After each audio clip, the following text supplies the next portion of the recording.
Actually, isa sa mga gusto nating ipapaksahin o kaya ay pag-usapan noon bago tayo mag-umpisa. Kasi akala natin makapag-umpisa tayo sa ating live na ito bago ang Ramadan. So ang pinaka-inihanda natin ng mga paksa ay higit sa pag-umpisa sa Ramadan. O kaya ay moon sighting. Ano ang mainam na pananaw at ano ang nararapat ika nga at ano ang mga batayan ika nga kung bakit nag-anyaya tayo na tayo ay makisabay ika nga sa Darul Ifta. Gaya din ng mga ibang paliwanag natin at saka yung mga paliwanag ng mga ibang kapatid natin na mga ulama. Kabilang na sa kanila yung kapatid ko, kasama ko dati sa Jamia Islamia, sa Islamic University, si Dr. Farouk Saaduddin, na yun din ang kanilang panawagan ay makisabay sa Darul Ifta ika nga. So yun ang gusto din natin talakin, kaso lang hindi na natin tinalakay. Pati dito sa mosque, kung saan ako nagbibigay ng mga khatira o lectures, hindi ko na rin tinatalakay sapagkat nakalipas na ika nga. Wala na tayong magawa. Nakaumpisa na yung pag-ayono at in reality may nakisabay sa Saudi. Ibig sabihin sa araw ng Huwebes, Pizza 18 ay nag-ayono na sila at ang karamihan, ang majority ay dito sila nakisabay sa Darul Ifta ng Bangsamoro Autonomous Region in Muslim Mindanao. Subalit ito ang punto natin mga kapatid na sana magkakaisa tayo sa ating pagtitigil o kaya ay pagdarasal ng Eid al-Fitr. Inshallah.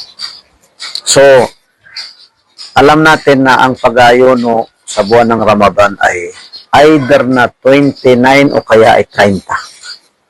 Maraming mga hadis ng Propeta Muhammad sallallahu alaihi wasallam. Hindi pwede na mangyari na 28.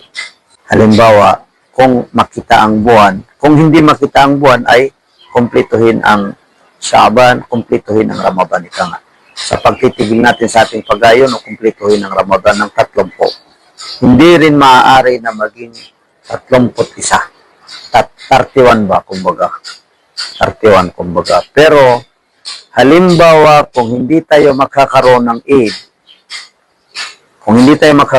Eid, sa araw ng Friday, sa Pizza 20, itong darating na 20 sa Marso, ibig sabihin, saka tayo magkaroon ng Eid ay sa 21, araw ng Sabado, Saturday. So, makakompleto ang nag-umpisa o nakisabay sa Darul Ifta ng Bangsamoro Autonomous Region in Muslim Mindanao ng 30 araw. Makompleto nila yung 30 araw na pag-ayono. Ang problema mga kapatid ay yung nauna. Halimbawa, malay natin, baka sakali na may mga nauna na mag-ayono pero sa kanila hindi rin gaano malinaw sa kanila.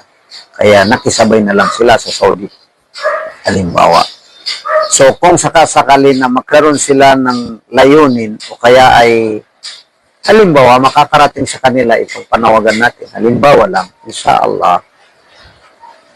At ang mangyari ay gusto nilang sumabay sa pag-Eid al-Fitr, pagdarasal ng Eid al-Fitr o pagtitigil sa pag-ayon sa itong Marso ika nga. Kaso ang magiging problema, magiging 31 ang kanilang pag-ayon. Halimbawa, kung hindi magkaroon ng buka o Eid al-Fitr sa araw ng Friday, March 20 halimbawa. So, ang kanilang napag-ayunuhan ay lumampas ng isa, magiging 31. So, ang gagawin nila, ito ay wadakir fa'in na dikratan. Paalala lang dahil sa pagkakapatiran at dahil sa pananampalataya. Alang-alang sa Allah subhanahu wa ta'ala. Ang gagawin nila, inshallah, ay hindi na sila mag-ayono sa araw ng araw ng 20, araw ng Friday. Sa 20, natatapat sa 20 ng Marso. Hindi na sila doon mag-ayono. Pero kung pwede ay hindi na rin sila magdasal ng Eid al-Fitr. Hindi sila mag-ayono para hindi lumampas yung kanilang pag-ayono ng 31, ng 30. para hindi makapagayuno sila ng 31 na bawal na yun na pagayunuhan. So, ang mangyari ay hindi sila magpuasa o mag-fasting sa araw ng Friday, itigil na nila ang kanilang fasting dahil nakakumpleto na sila ng 30 at iwasan nila na lumampas at magiging 31. Subalit, hindi na sila mag-fasting, subalit hindi na rin sila magdasal ng Eid al-Fitr sapagkat makisabay sila sa dasal ng Eid al-Fitr sa pagdarasal ng mga kapatid natin na nakisabay sa Darul Ifta ng BARM o kaya Bangsamoro Autonomous Region in Muslim Mindanao. Madali lang, simple lang itong intindihin, inshallah. Panawagan at kanay pananaw ng inyong kapatid nang dahil sa ikangay pagmamahalan o kaya ay pagkakapatiran sa Islam at saka alang-alang sa Allah subhanahu wa ta'ala. Kung sakalay naman na magkaroon ng buka, Eid al-Fitr, sa araw ng Friday, 20. So, ibig sabihin, swerte nila. Makisabay sila, makisabay na sila, pagkatapos, alhamdulillah, dahil nagkaroon sila, nakapagayon sila ng 30, nakumpleto nila yung 30.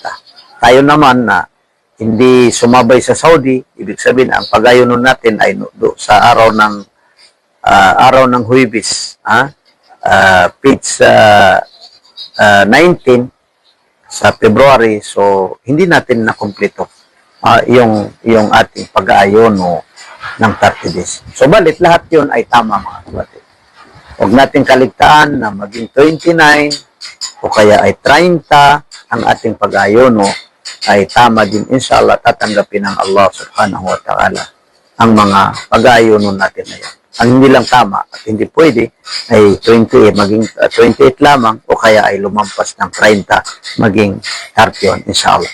Ito ay pasasalamatan natin ng Allah subhanahu wa ta'ala sapagkat kahit papano ay naipagpapatuloy natin ang ating ABG Islam FB Live na batid natin na araw-araw sa tuwing buwan ng Ramadan at pagkalipas ng Ramadan, inshallah, ay tuwing Friday lamang o kada araw ng Biyernes, Giyamat, mag-umpisa sa 1:15 hanggat sa 2:00 ng hapon.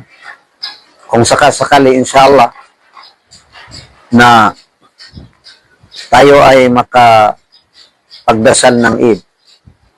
Ibig sabihin dahil ayon sa ating Darul Ifta, ayon sa ipinahayag ng ating kagalang-galang o kaya ay His Eminence Samahat Mufti Bangsamoro, walang iba kundi ang aking kapatid na si Sheikh Abdul Rauf Jalani hafidhahullah wa ra'ah sa ika-19, ibig sabihin araw ng Huwebes, inshallah mga kapatid, ay moon sighting natin, inshallah. Ibig sabihin, kanilang tatanawin ang buwan. At kung ipagpasya ng Allah subhanahu wa ta'ala na makita ang buwan, sa madaling salita ay makakaroon tayo ng Eid al-Fitr o buka, Hari Raya Buka Fitri, inshallah sa araw ng Friday na tumatapat sa ika-20 sa buwan ng Marso, inshallah. At sana mga kapatid ay makakaisa at maging sabay-sabay tayo, inshallah, sa ating pagtitigil sa ating pag-ayon, inshallah. Sana lahat ng mga Bangsamoro at mga Muslim sa Pilipinas ay sumusunod na sila at makisabay sila sa ating Darul Ifta sa Bangsamoro Autonomous Region in Muslim Mindanao o kaya ay BARM. Hindi lamang sa Darul Ifta sa BARM, bagkus sa buong Pilipinas sapagkat ang ating Muslim Affairs ay sumang-ayon o kaya ay sumunod din sila sa ating Darul Ifta o nakisabay sila sa ating Darul Ifta sa BARM. At alhamdulillah mga kapatid, noong ilang araw na doon ako sa Manila Golden Mosque sa Quiapo, batid nyo na ilang araw nagbigay tayo doon ng mga khatira o kaya ay lectures bago magdasal ng Qiyamul Layl o kaya ay tahajjud. Pagkatapos kahapon ay doon din tayo nakapagdasal ng Salatul Jumaa o Friday na dasal at tayo ang naka-translate sa isang kapatid natin na missionary na mula sa Saudi sa pamamagitan ng Embahada ng Saudi dito sa Manila. Si Sheikh Dr. Muhammad Hassan Jaber, siya ang nagbigay ng sermon at tayo ang inatasan at napagkasunduan ng mga kapatid natin ng mga ulama at mga imam doon, pagkaluban sila ng Allah ng gantimpala. Higit sa lahat yung kapatid natin na siya ang tumatayong Grand Imam doon sa Golden Mosque, si Sheikh Harun Angni, hafidahullah wa ra'a. Isa itong kilala na Sheikh. At saka nagsa-Sheikh din tuwing Hajj at saka nagpupunta din sa mga umrah. Marami siyang mga jamaa. At gayon din ang kapatid na, isang kapatid natin na Sheikh din, si Sheikh Jalal Jamil. At saka yung mga kasamahan natin ng mga ulama, mga imam doon sa Golden Mosque. Hindi ko na mababanggit yung mga pangalan nila. Pagkaluban sila ng Allah subhanahu wa ta'ala ng gantimpala. At kinausap din tayo na after Ramadan, in the first Friday ng Ramadan ay baka pwede na tayo ang makapag-sermon doon sa Friday, inshallah. So, sila'y sumabay din sa BAM, nakisabay sa Darul Ifta ng BAM. Ibig sabihin, ang pag-ayon nila ay sa 19. Noong nag-umpisa sila sa Huwebes, it's 19 sa February. At dito sa isang moske din na ang pangalan ng moske ay Masjidul Muhsinin, dito rin sa Maynila, kung saan ay lagi tayo nagbibigay ng khatira nung hindi pa kami nakalis papuntang Kuala Lumpur, ay araw-araw bago magdasal ng Tarawih ay nagbibigay din tayo ng khatira. Tapos kagabi ay doon din ako nagdasal, tinanong ko sila kung kailan sila mag-umpisa. Kailan sila mag-umpisa? Nag-umpisa. At kailan sila magkakaroon ng Eid. Saan sila susunod. So, yung isang kapatid na alim doon, na si Al-Alim Ihsan, at saka yung mga kasamahan niya, ay nagsabi na sila rin ay sumunod sa bar o sa Darul Ifta ng bar. Ibig sabihin, ay sawikan natin na punyatabon sirat inshallah sa mamaya Khamis, Pitsa 19 inshallah. At kinakausap nila ako, hindi lang kagabi, sa mga nakalipas pa na araw na kung pwede, tayo ang magbigay ng sermon o khutbah ng Eid al-Fitr.